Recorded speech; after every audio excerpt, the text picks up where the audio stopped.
In healthcare, a complaint is never just a complaint. It could signal regulatory exposure, a medication error, a billing escalation, or a patient experience issue that spreads publicly. Yet many hospitals still manage these in basic ticketing systems. Messages are logged, emails are answered, but governance is missing. Who owns the escalation? Where is the audit trail? Can you prove what happened? When regulators ask, evidence is rebuilt manually? That's operational fragility.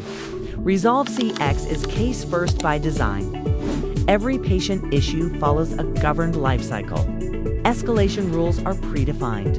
Approvals are structured. SLA performance is monitored in real time. All activity is audit logged and exportable. When issues repeat, problem management identifies root causes. When serious events occur, incident management structures response and review. The result? Lower regulatory risk, stronger patient trust, higher retention, protected brand reputation. Because in healthcare, governance isn't optional. ResolveCX, where patient issues are managed with accountability.